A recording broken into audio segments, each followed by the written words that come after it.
Hello there, and welcome to Supply Chain Stories, hosted by myself, Seb Taylor from Pod Talent, where we host fantastic supply chain and logistics leaders to discuss their journey, what they're seeing today and tomorrow, and advice for aspiring leaders.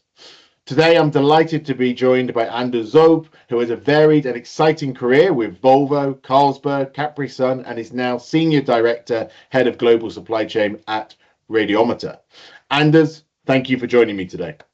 Thanks for inviting me, Seb. I'm really looking forward to this one. I've been quite excited for the last couple of days, actually. So this is going to be a good one, I think.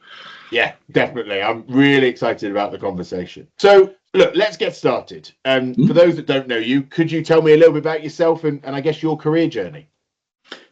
Yeah, of course I can. So maybe if I start a little bit around myself, so people understand who I am. So I am a Danish national, but I've been living abroad for the past 14 years, overseeing different supply chain roles in some of the companies that you mentioned in your intro. So actually I started my journey abroad with Carlsberg after working with Carlsberg in Copenhagen. So I took the journey to Switzerland with Carlsberg, and then to Estonia also with Carlsberg. And then after 16 years of Carlsberg, I took a trip to Germany to work for a juice company called Capri Sun, who are manufacturing children's juices primarily. And after some tenure in Germany, I actually went to Volvo Cars in Gothenburg in Sweden. And this is actually where my wife and our two kids are living. And I am now at Radiometer in Copenhagen, so back in Denmark. So I'm commuting back and forth every weekend to go to the family there. So maybe that's a little bit about me and in my personal relation. And then a little bit about my career, perhaps, my career journey, because you asked about this as well.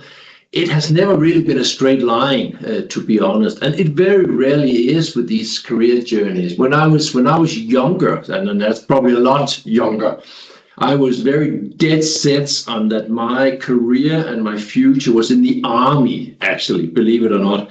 I wanted to be an officer in the army, and I wanted to excel through that. For reasons I cannot tell you why, I was just very smitten by the whole idea. But I also, when I went to business school, I also understood that I had to have a fallback plan. So in this fallback plan, I actually, after business school, educated myself as a shipping agent before going into the army. So I finalized that shipping agent education. Actually, my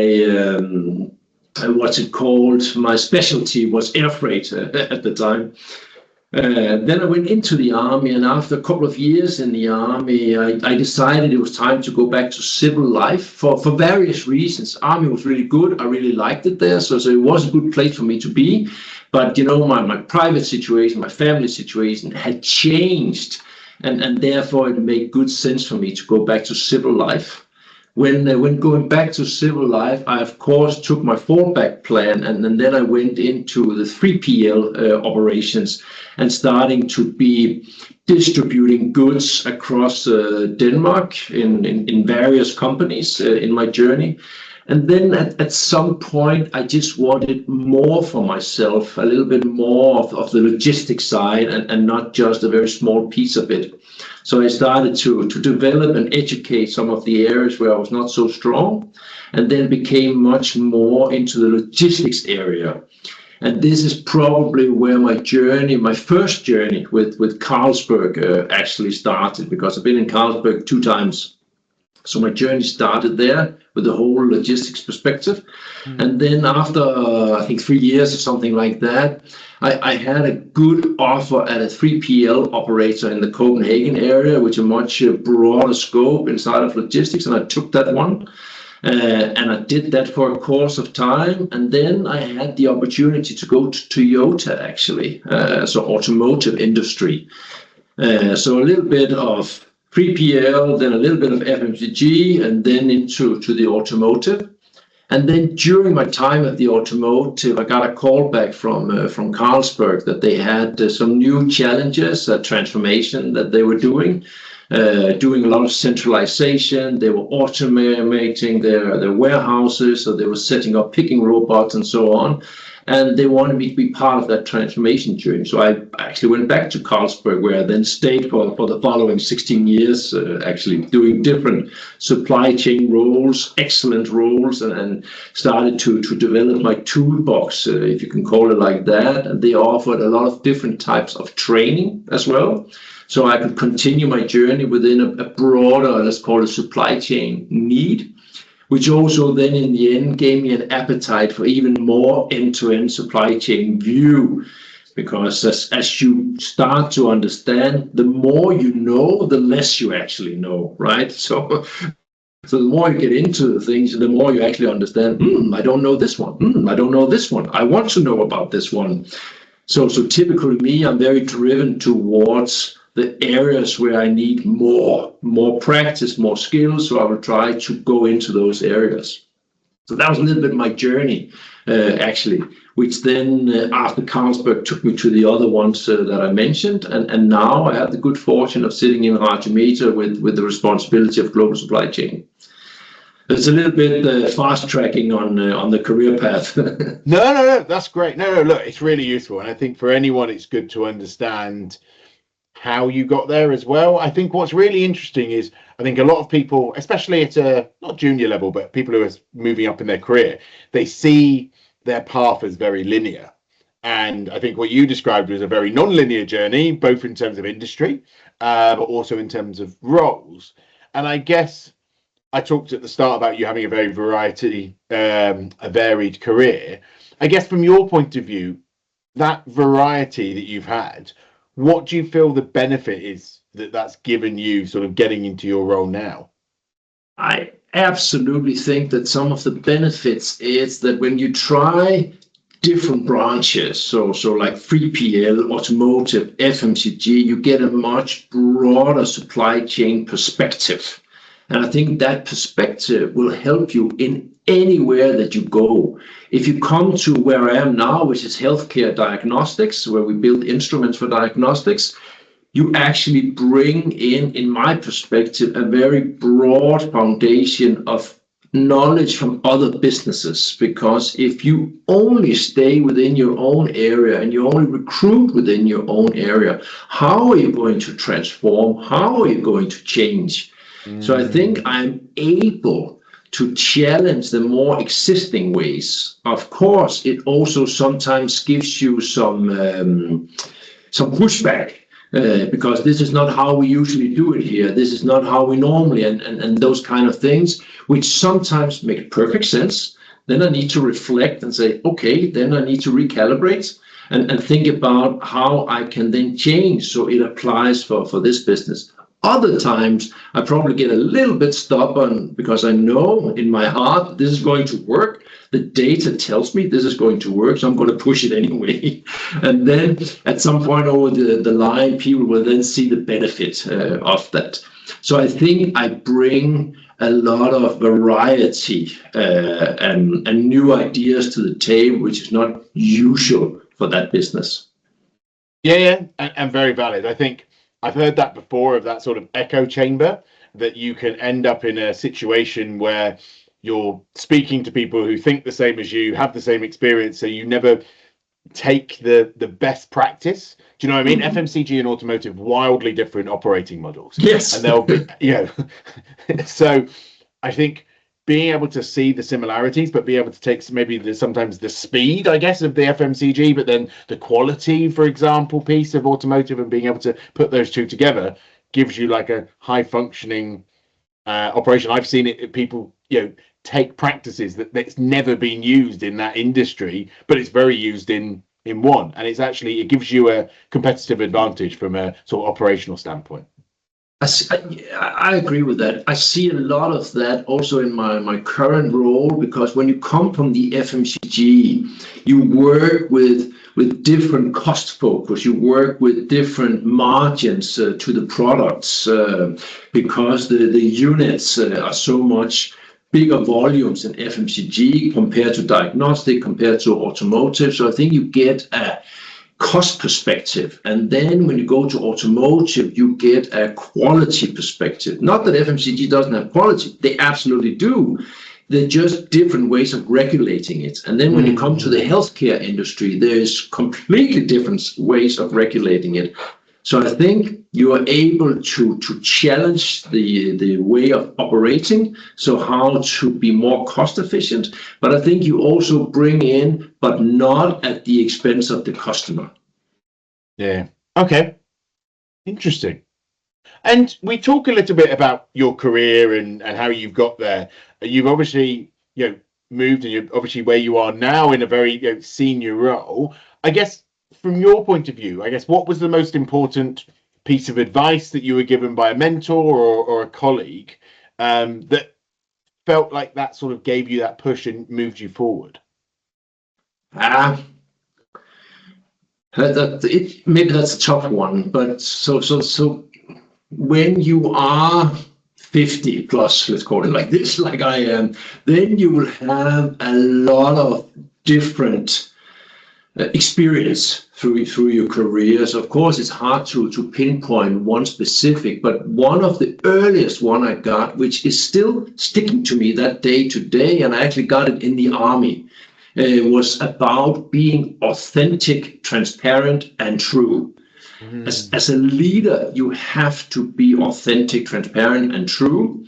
And when I was in the army, it was a clear guidance, because at some point, if you don't stick to that, the privates who are below you in the organization, in the army, they will see through you, and they will lose respect for you in the end.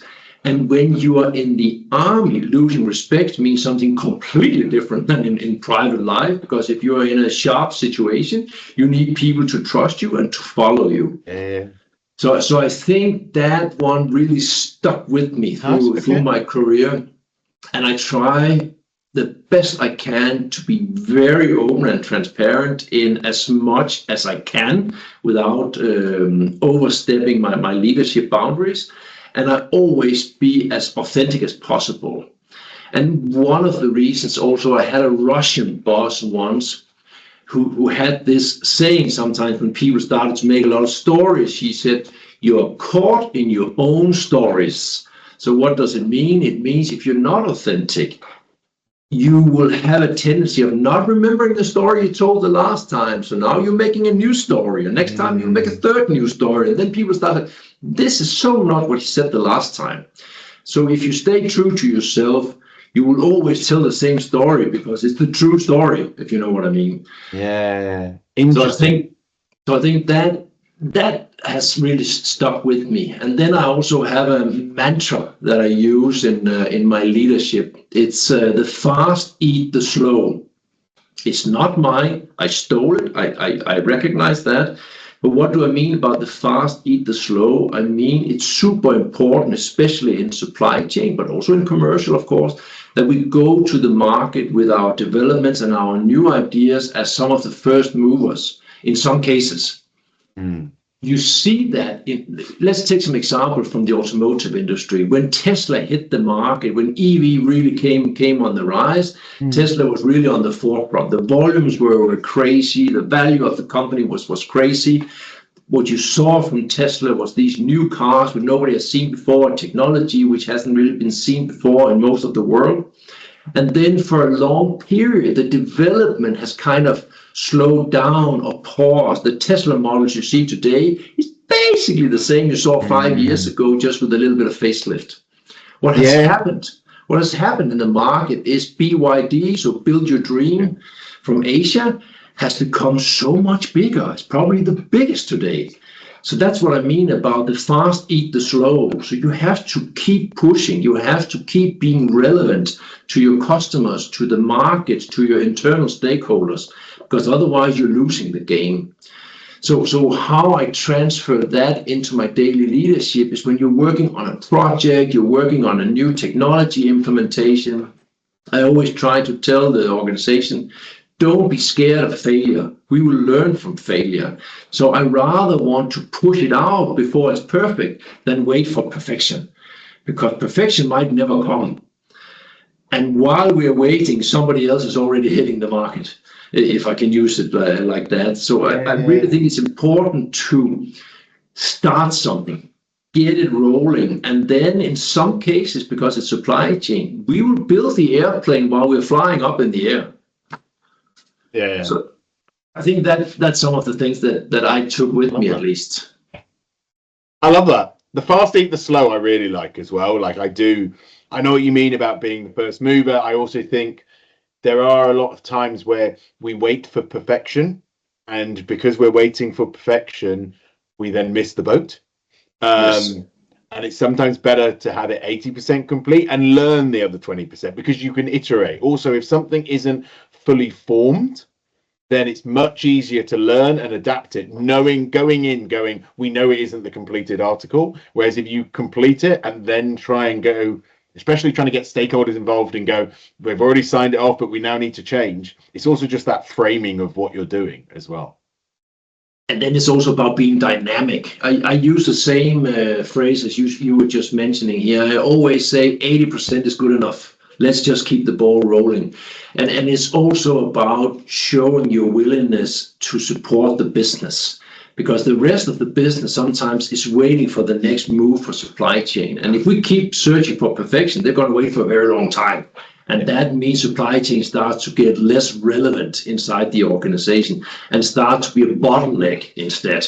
And that's not the case. We should be an enabler for the organization to deliver to our customers and create value to our customers. I really believe that is our role in future supply chain, to be super customer oriented and customer relevant for the business, actually. Yeah, agreed. I think you also asked me a little bit about impactful moments. I reflect a little bit when you asked that question a few minutes ago, but I want to answer it in a different way. I had a learning experience through my career. I was on a leadership course many years ago within Carlsberg, actually. And in that leader course, we had a task. And the task was take this enormously big piece of paper and then build our timeline on that piece of paper. So what was our highs and lows, basically, since we started our working career. It was not much about our private life. It was more about the working career, a little bit about the private life, but it was adult life, which was the focus. And one of the revelations that everybody got, which sounds very simple, but in our case, at least, we needed that exercise to come to it, was that after each low normally comes a high. So if you're in a divorce, as an example, that's normally pretty low for most people. What happens in most cases is that afterwards you either find yourself, you realize yourself, or you find a new wife or a new husband, which was better than the first one. I don't know, but it was just when I made my own, because I'm married twice. So when I made my own, I saw these highs and lows, and it was very consistent that after a low came a really good high afterwards. Mm-hmm. What does it mean? It means that even at your low point, which you will have in supply chain, you push through because you know this is followed by a high point. If you push this one, if you succeed with this one, a high point comes after. Yeah. Interesting. I think it's a really optimistic way of approaching. Like in recruitment, in supply chain, it is a roller coaster. And I think everyone says, oh, the good times are now, but they won't last forever. But that's the same. But that's the same with the bad times. Right, so the bad times won't last forever. Same as the way the good times, well, not in a negative way, but people always go, "Oh, it won't be this good forever." But people never go, "It won't be this bad forever," and it won't be, because the bad always leads to some good. Interesting. And the bad is not necessarily bad. Again, maybe a bit of a glass half full kind of view on it. But at least for me, looking at supply chain. COVID, let's take COVID as an example, because everybody uses that as a benchmark in many cases. COVID was such a huge disruption to the whole supply chain. That disruption was the best illustration of where your processes were not happy flows, where your processes were not working. And I think it takes disruption to make a step change development to your supply chain. You don't see a lot of step change development when everything is happy flows, everything just goes according to plan. It's really when the disruptions come, or the changes, or the lows comes, this is where you understand what changes you need to make for your business and for your organization, I think. It's a little bit like you don't learn a lot from success, you learn more from failure. Yeah, agreed. And on that, you talked a lot about sort of, the fast eat the slow, and you're learning from failures. Supply chain at the moment is transforming a lot, and the roles within them as well. What do you see is like the most significant change in supply chain, logistics, procurement in the next sort of 5 years or so? That's a tough question, and I guess if I have the true answer to that one, I would probably be on the cover of Time magazine. But I can give you my personal perspective on it. So a lot of supply chains are already moving into the direction I'm going to talk about, but I really think it's important to be very customer centric as supply chain. This is my strong belief. We need to be relevant for our commercial colleagues as an enabler, as a selling point to the customers, and not just a necessary evil to move the product from A to B. So we need to look into how to design a supply chain which is actually giving you a competitive advantage. And I think that is absolutely going to be more in the orientation of the future. And another thing that I think needs to be in our mindset is the technological upgrade of supply chain. In some companies, maybe specifically in FMCG, they're really good at moving fast on new technology because they have to adapt, and FMCG is just such a fast turning world. I think other companies like automotive or healthcare industry and these kinds needs to step up on that plate for the future. So I think this is an area which becomes super important for supply chain leaders to embrace and adapt and sell the advantages internal in the organization of the technological change, which is necessary to be the front runner for the future. So I think that one is super important, more important in some areas than others. But again, it's a little bit the fast eat the slow. If we don't do it, the competitors will do it. And then we are losing the game 100%. And then I think the third point is upskilling our supply chain people. I think the people focus for supply chain leaders for the coming years is super important, because I have an experience that sometimes as senior leaders, we buy a tool. It can be a planning tool. It can be a route plan tool. Doesn't matter. We buy a tool because it's going to save world hunger for us. Yeah. Then we implement that tool, and then we expect rocket results the first year after implementation. But we very often forget the whole people side of it, the change management side of it. How to make sure that the skills our people have will match the skills needed in 5 years. And we're sometimes missing this part a little bit. We just expect that people will adapt to the tool and to the new world along the way. It's not the case. So I think those three elements will be really important for future supply chain, in my perspective. Yeah, and I think it's really interesting what you said. I think that supply chain becoming an enabler and not just seen as that necessary evil as well. I think we've spoken previously about we're seeing a real drive for more commercial supply chain, whatever the term you're using, commercial, customer logistics supply chain, where they're getting closer to the end customer and they're not just focused on output, but being a competitive advantage and customers choosing a business because of their ability. Trade compliance is one that we see a lot of. It's sometimes seen as a regulator, a blocker, but actually it can be an enabler, both in terms of cost. Those people know how to move products through Germany or Switzerland or Hong Kong and save you money, but also get there faster than your competitors. So if you can do it cheaper and faster, why would you not? And I think this is a tricky balance, because I'm guessing if people would listen to what I just said before, some of them will think, okay, he's super naive and this will be very costly, but it's not what I mean. I actually mean that we will be an enabler, but at the same time, let's not fool ourselves. Supply chain is still a cost base. So we need to look at how we manage our costs within that. So I'm not talking about spending more money. I'm just talking about being smarter. And this is where the technology comes in. This is where the people come in. And I know it's also not my phrase. I also stole this one. But if you take care of the people, they will take care of your business for you.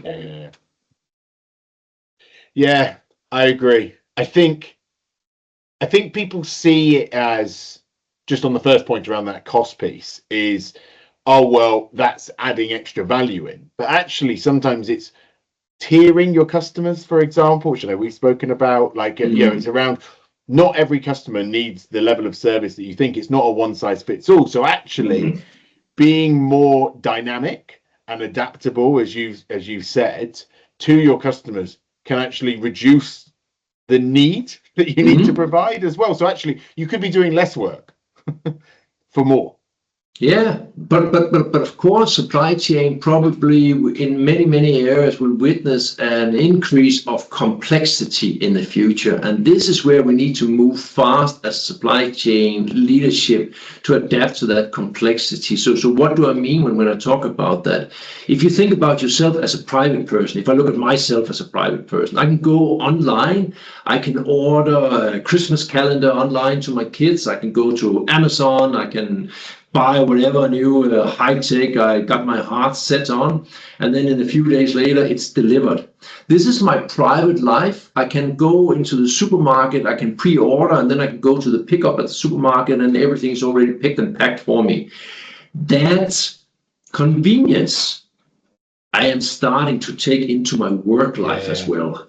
So those expectations are being pushed into the work life as well. So people want to basically order something, get a fixed delivery time, and then get it delivered by the doorstep or installed on the other side of the door. So these private learnings we have are the same learnings that we will take into our professional life, I think. Yeah, agreed. And I think that part you mentioned around like the taking care of people, I think as supply chain becomes more commercial and becomes more forward facing as well, it's going to be much more about the people as well. I guess from your point of view then, for those starting out in their careers in supply chain, what advice would you give to them as people become more intrinsic? I mean, they've always been intrinsic, but become more important. What advice would you give to those people starting out? Yeah, what people cannot see, because it's a podcast, is that I'm actually smiling when you're asking the question, because what happens usually when I talk to people who show an interest in supply chain, whether they are students, whether they are younger people who just don't know which direction to go, I usually say first this: in order to be in supply chain, you have to be a masochist. What does it mean? It means you are the spider inside the web. You in supply chain need to manage commercial. You need to manage the factory. You need to manage your R&D. You need to manage the customer facing if you have a distribution in your supply chain.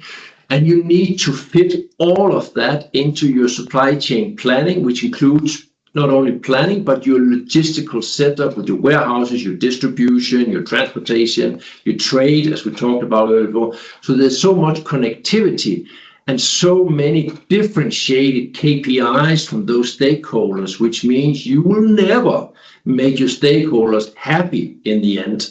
Because if you make somebody happy, you make somebody else unhappy in this chain.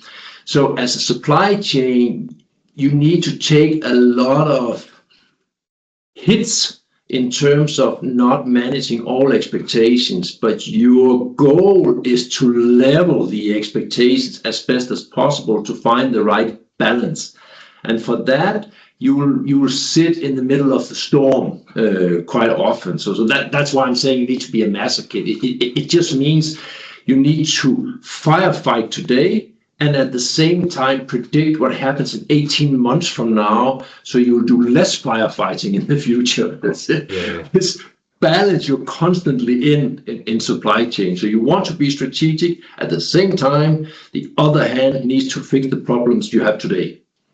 Yeah, it's good. It's really good advice. I think also sometimes, especially starting out, I've seen it, you can sometimes feel like firefighting gives you that you're the person to go to. It's great to fix the problem, but it's also focusing on what the problem is, the root cause of that, and fixing it. So it's all great trying to fix it, and it feels very rewarding. I've background in logistics, so I remember that. But fixing the actual process, although maybe less sexy, is how you therefore progress, get noticed, and understand it more at a deeper level rather than just dealing with the issue right in front of your nose. And I think that's actually an area which is super underappreciated and undervalued in many of the supply chains I have been in, at least. Let's call it value stream management. You talked about processes. So the value stream management, where you look at each process, and in that company, the process probably works for this area, it works for this area, it works for this area. But seamlessly, they do not collaborate normally, the processes. And there you need a value stream governance to take care of those processes, because without the processes in order, you can put all the tools on top as enablers, but you will not get a very good result if you didn't fix the processes. So the technological journey starts with the processes. And I see in many companies, this is where people have less appetite, because honestly, for most people, designing a robust process doesn't sound very sexy, to be honest, but it is a necessary evil to move to the next part of your maturity. Agreed. No, 100%. I think it's a great point.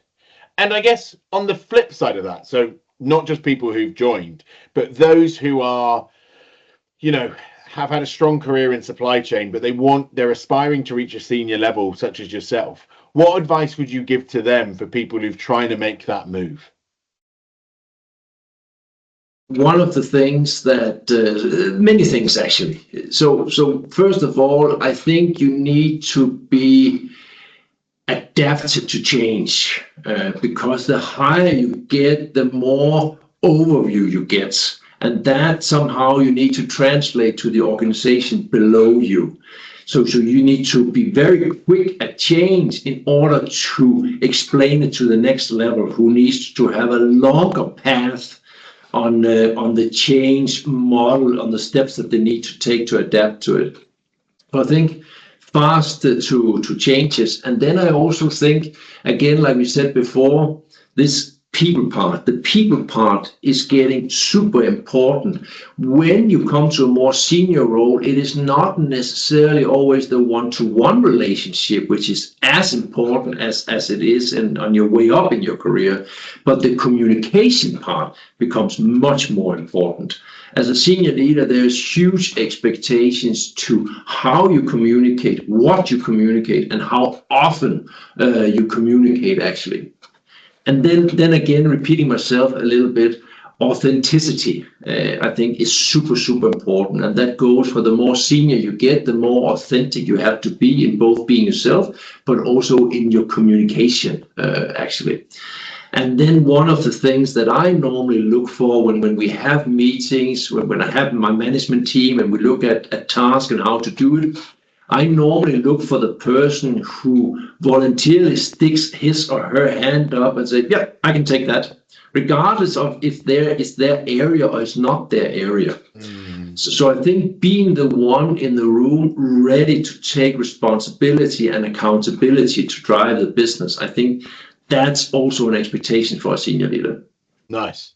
Really, really good point. I wanted to ask something. You mentioned it earlier and we got talking, so I missed the point. One of the things that you talk about is, as a great leader, you need to be able to communicate. And especially at a senior level, you need to communicate both up, down, and sideways. I think one thing that I've spoken to senior leaders about is, especially when you're communicating maybe down and across at a broad level, is what information, and what you talk about being genuine and you talk about being open and honest, but from your point of view, what information should you share? What level? Because obviously there's some information which is very strict, there is some that confidential, but you want to be authentic, so you want to share enough. And I think sometimes people struggle with that. So I'd love to know your advice on that. Yeah, you're right about that. How I normally approach it is, guys, I'm gonna, and guys means men and women, just to be clear. I just use guys as a normal approach. So guys, I'm gonna tell you what I can. And then, of course, there are things that I'm not able to share yet because it's still work in process or it's still under study and so on. I really try to tell as much as I can without compromising the strategy or the business agenda or where we are in the process. Because also in supply chain, we have a lot of people who are unionized, at least in many countries, right? So it's very important that you don't overstep your communication in the terms that you are not following the process.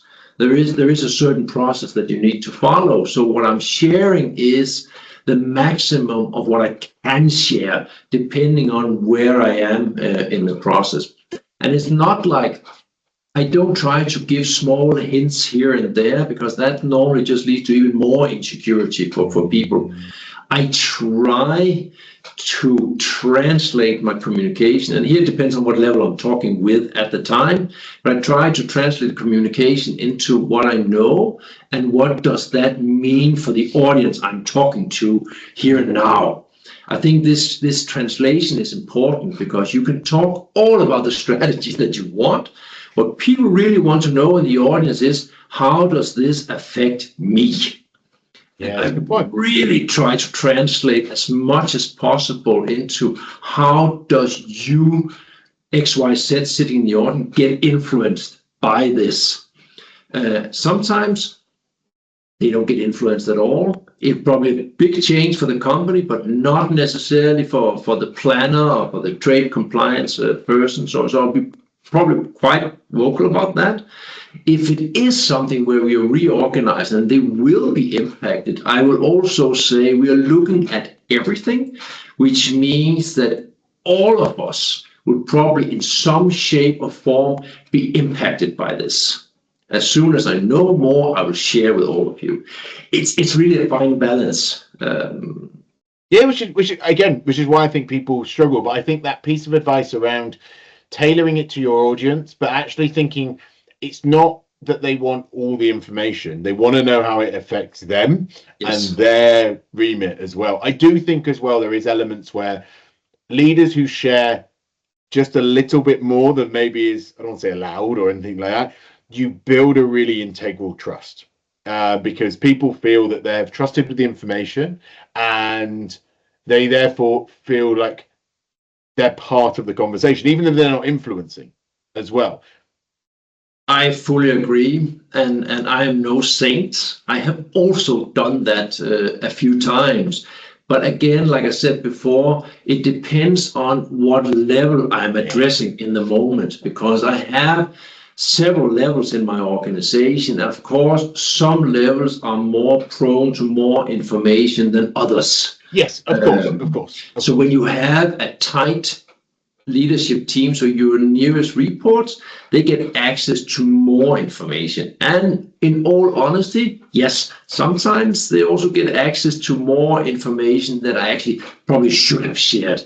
But it's a trust building exercise because I want these people to follow me into combat.